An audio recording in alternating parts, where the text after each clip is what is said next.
Ora bem, vamos olhar para três grandes temas que dominam a atualidade. Tomás, muito boa noite. Vamos fazer o balanço dos primeiros 15 dias de cumprimento do decreto de estado de emergência. Como é que olha para esta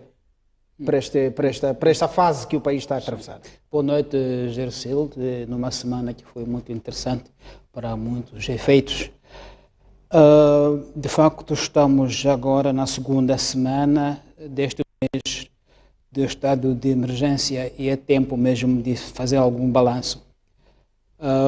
Um primeiro balanço e rápido que me parece pode fazer, penso que na última semana em particular, houve sinais de muito relaxamento público em relação à prevenção da propagação da Covid-19. Creio que houve um entendimento de um relaxamento extensivo do isolamento social, do confinamento, distanciamento físico. Não se verificou na última semana que nós tivéssemos estado de emergência. Será este o resultado de falta de percepção das medidas que foram... Eu penso que é uma combinação de uma leitura errada das medidas com algum déficit de fiscalização e monitoria e de imposição da lei. Estado de emergência é uma fase em que o Estado assume poderes acrescidos para se impor em nome de um bem público conhecido. Não sentimos que houvesse esta presença do Estado para garantir que as pessoas, de facto, observam as regras impostas do confinamento, do isolamento. Continua a haver muita gente na cidade a circular sem fazer nada. Será este um dos motivos que fez com que o governo recuasse, digamos, entre aspas, das medidas antes tomadas? Será esta a consequência? Pode ter sido, mas o facto é que, de facto, eu notei que houve, digamos, alguma quase desistência. Os transportes privados e públicos não observavam os limites, certamente, na maior parte dos casos não observavam, e nos mercados não há sinal de que algo mudou. Nos mercados não se vê que estamos em emergência. Não se vê, está tudo na mesma. Eu acho que é um sinal de que estes 15 dias devem ter dado lições de que é preciso que algo se faça para que se sinta que estamos em estado de emergência realmente, não estamos no estado normal.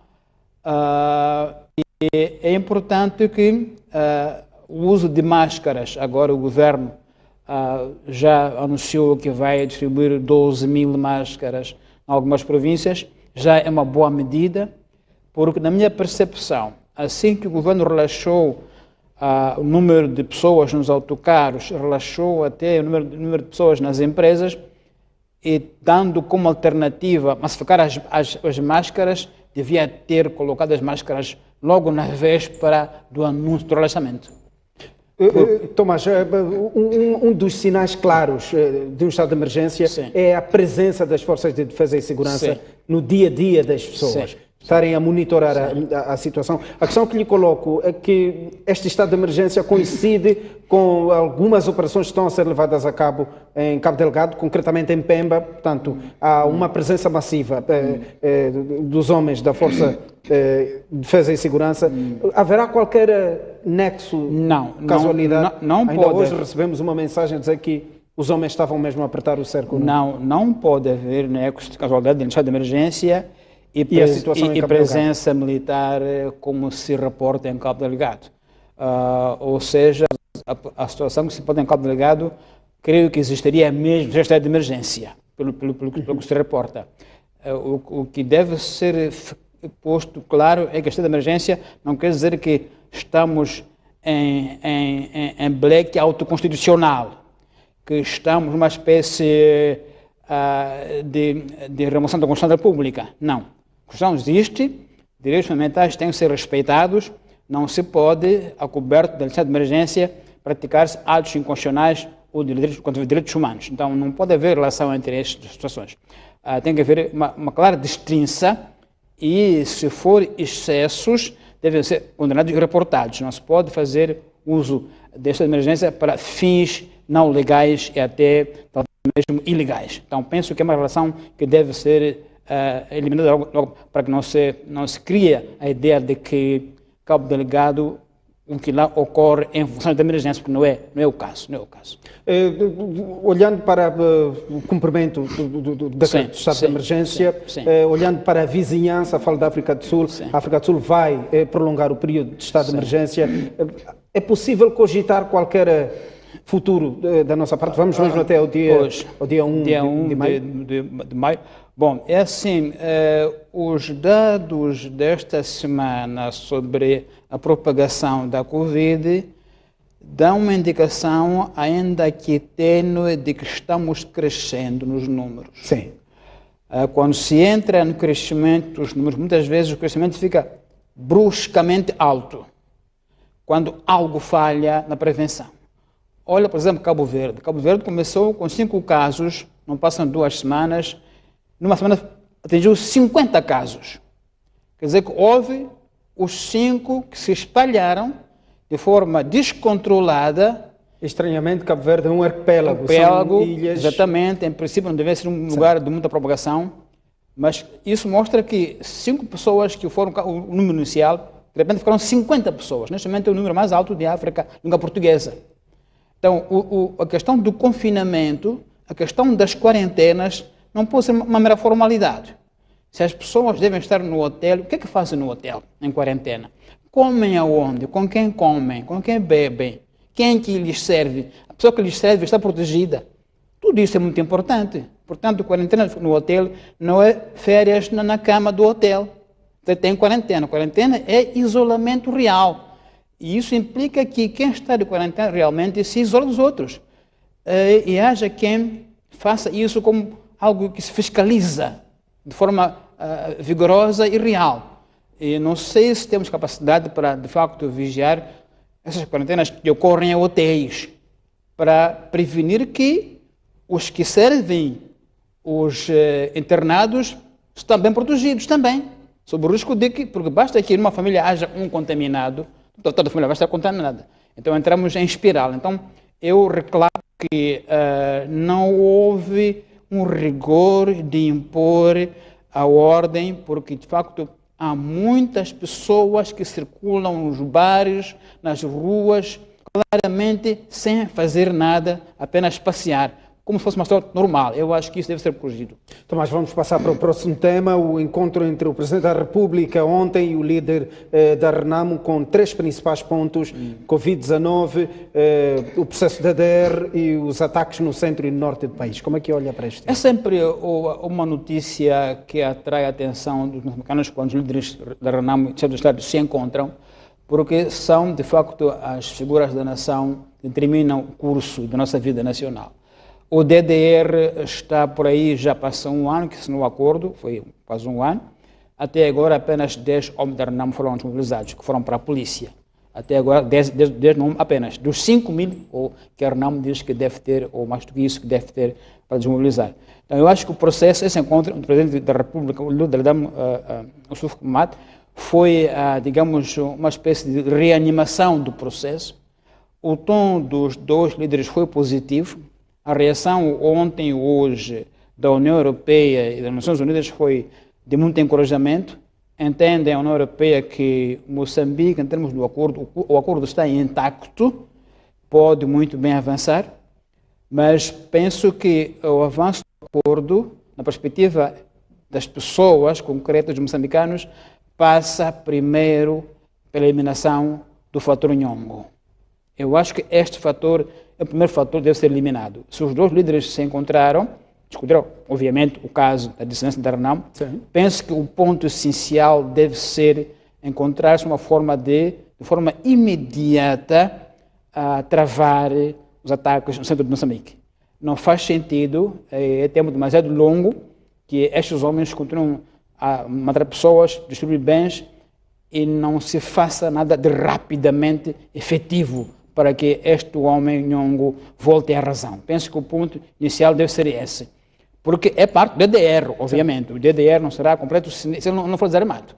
Então, eu acho que esse ponto deve ser o ponto principal de todo o debate, como, de uma forma rápida, eliminar o foco Nhongo, Manica e Sofala. Que abordagem teria a conversa entre Filipe Nyusi e Ossuf Momad sobre os ataques em Cabo Delgado, por exemplo? Bom, não podemos adivinhar, terão que nos dizer, mas eu penso que é natural que os dois tenham abordado sobre o que cada um pensa da situação e como é que, enquanto país, eles podem unir em estratégias. Eu acho que este é um caso em que as querelhas partidárias ficam ultrapassadas. É uma questão de interesse nacional. É assim que eu vejo o assunto. E, portanto, vejo que a Renam pode ser chamada também a pronunciar-se sobre qual é a melhor forma de abordar a questão de Cabo Delgado, porque é uma questão que empurra o país para uma guerra que ninguém deseja, uma guerra que nos atrasa, uma guerra que inibe investimentos, uma guerra que tem tudo de negativo e está na pior época possível. Esta era a época de Moçambique, de facto, levantar as mãos e receber investimentos muito avultados.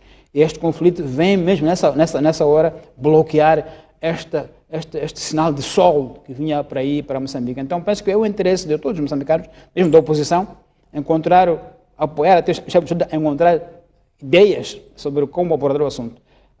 Me parece óbvio que Moçambique terá que pedir apoio internacional robusto para eliminar este foco quanto mais cedo, incluindo Tanzânia, que tem as suas fronteiras como plataforma em que passam esses insurgentes a partir do bem. Então, acho que é uma questão realmente muito crítica agora, que deve envolver a cooperação da região da África Austral, mas também o apoio de outros países do mundo que já lidaram com esses fenómenos do extremismo islâmicos, porque são fenómenos que ultrapassam fronteiras, como se sabe. As pessoas que entram aqui e atacam, vêm de onde vêm? Vêm da Somália, vêm do Congo. Então é uma questão que ultrapassa Moçambique. E penso por isso que os dois líderes devem ter abordado isso em termos de estratégicos, sobre como abordar essa questão, porque me parece que é realmente a questão 2, depois da questão Nhongo, entre os dois, quanto à paz de Moçambique, em termos de atualmente vigentes. Falando em Cabo Delgado, assiste-se nos últimos dias uma presença massiva, como bem dissemos, dos homens da lei e ordem, não, das Forças de Defesa e Segurança em Pemba. O que é que estará por trás? Alega-se o facto de Pemba ser o ponto de entrada, ser um dos pontos de entrada para a região norte de Cabo Delgado. Faz todo sentido, até situações em que cidadãos são espancados. Vemos a situação de um colega nosso ao longo da semana que foi confiscado, foi-lhe confiscado o telefone.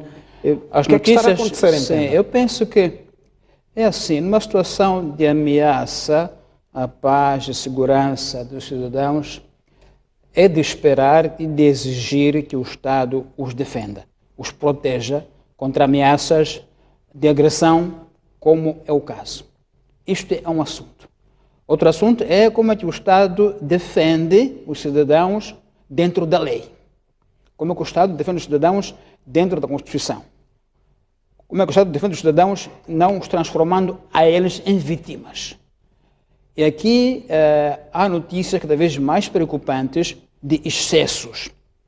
Excessos já reportados a nível internacional, que devem ser confirmados e, se o forem, devem ser investigados. E os que os praticam ser julgados. Porque é o seguinte, se a ideia é, como eu penso, atrair o povo, unir o povo, mobilizá-lo para contrariar esta insurgência, o povo deve ser mobilizado e não, digamos, hostilizado. Porque se a ideia ou se a prática da ideia de que o povo é hostilizado, ele facilmente poderá rebelar-se. E não haverá apoio que o Estado precisa para dirigir o combate a esses insurgentes. Então, penso que aqui tem que haver, necessariamente, uma atitude inteligente em que a defesa dos cidadãos se faça em base da lei. Os cidadãos não se sintam agredidos em seu próprio nome, porque isso parece que está a tomar um tom, digamos, muito alarmante em Cabo Delgado, mesmo em Palma. Temos notícias de que todos os dias em Palma há tiroteios, dia e noite. Então, dessa ideia de algum descontrole. Se isso for verdade, é bom que se reponha a ordem, porque, repito, preciso que a população sinta que é ela que é defendida e não o contrário. Tomás, o nosso último tema está até interligado com a situação do estado de emergência. Falo do braço de ferro que existe entre as instituições de ensino e os utentes. Há aqui falta de consenso no pagamento, no tocante ao pagamento de propinas nas escolas. Como é que olha para este? Esta é uma questão, de facto, que uma vez mais deriva desta pandemia. Mas se por um lado ela cria controvérsia, porque os pais da educação, alguns entendem que não deviam pagar enquanto não há aulas, também é preciso ver que as instituições de ensino têm despesas fixas que devem responder, têm que pagar impostos ao Estado. Então eu penso que há de se encontrar um meio termo entre as partes, mas sobretudo o que eu acho que é importante é ver-se esta crise como uma oportunidade. Uma oportunidade de quê? De expandir o uso dos meios digitais pelos alunos e professores, porque a tendência mundial é essa, é para aí que se caminha. Então penso que é mais uma oportunidade de que o ensino à distância, que agora é forçado, traga um valor acrescentado em termos tecnológicos no ensino. Mas penso que o debate sobre as propinas não é só Moçambique, também há em Angola, em Portugal, porque é complicado desmantelar as escolas, complicado. Por outro lado, também as pessoas sentem a pressão de pagar, algumas com salários complicados, por causa mesmo da própria Covid. Então, é um tema complicado, mas penso que, pelo interesse de ambas as partes, haverá um consenso rápido para que não haja uma ruptura e se use isso como oportunidade, como eu digo. Mas, do ponto de vista de relação fornecedor-consumidor, falo instituição, estudante. Sim. Há legitimidade para... se o estudante recebe aulas e tem orientação por via digital, a relação mantém-se. Até porque a tecnologia hoje está de tal forma feita que pode-se confirmar quanto tempo o professor esteve com o aluno, quanto o aluno esteve no computador. Então, há uma relação que continua. Se for séria esta seleção tecnológica. Então, não há ruptura na relação entre o professor e o estudante, porque o meio tecnológico permite confirmar que o professor, de facto, trabalhou com o estudante e ele teve o número de aulas X, porque a máquina eletrônica controla as horas e pode dar relatório fiel sobre este trabalho. Muito obrigado, Tomás Vieira Amari, pela sua vinda aqui ao jornal. Termina assim o nosso espaço de comentários com Tomás Vieira Amari.